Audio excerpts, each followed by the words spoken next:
The Prophet ﷺ said in the hadith which is in Bukhari and Muslim, verily, or as a matter of fact, all actions are judged by your intentions. So whoever intends to migrate, for example, for the sake of Allah and His Messenger, then their migration is for Allah and His Messenger.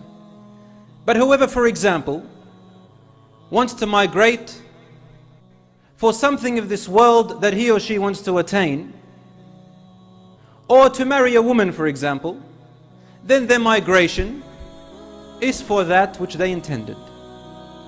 In other words, the Prophet ﷺ is explaining to us that any action, any imaginable action that you can think of, the reward of it in the end depends on what your intention was in here. The Prophet ﷺ said, ألا إن في الجسد مضغة إذا صلحت صلح الجسد كله وإذا فسدت فسد الجسد كله. Behold, in this body there is a lump of flesh. If it is righteous and good, then the rest of the body is righteous and good. But if it is corrupt, then the rest of the body is corrupt. Behold, ألا وهو القلب. Behold, it is the heart which is inside here. And I don't mean the heart which pumps the blood only, but it is a feeling within here in your chest that when a person is doing something that is wrong, and you get a feeling inside of you that you are doing something wrong, but the people on the outside don't realize, but you yourself do realize, and you know that something's wrong about this. This feeling on the inside is the qalb which you are feeling. This is the qalb which the Prophet ﷺ is talking about. When a person is doing something good, and you can feel on the inside that you are doing it good, then insha'Allah your qalb is in the righteous manner. There are many people who on the outside show that they are doing good.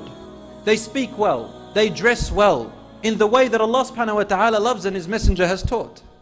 They do actions which everybody will praise them about, and actions which if you were to meet Allah subhanahu wa ta'ala with them, then they earn you paradise. But there is a problem that is happening in our time.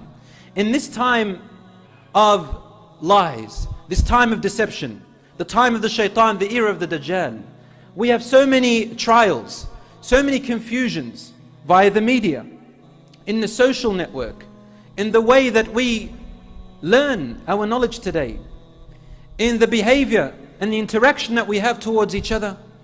The shaitan has taken his toll upon many of the young men and young women in order to decorate their bad actions to seem like they are good, and to make good actions look like they are bad.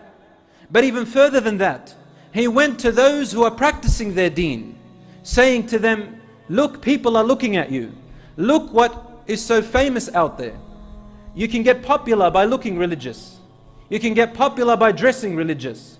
You can get popular by when you pray so well. And when you speak about religion, people look at you and say, wow, this is a knowledgeable person.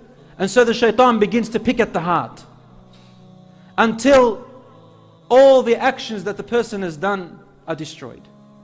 Allah subhanahu wa ta'ala says in the Quran, know that Allah subhanahu wa ta'ala is always in between the person's actions and their heart. If the actions agree with the heart in a good way, meaning the intentions are good and the actions are good, then you have succeeded.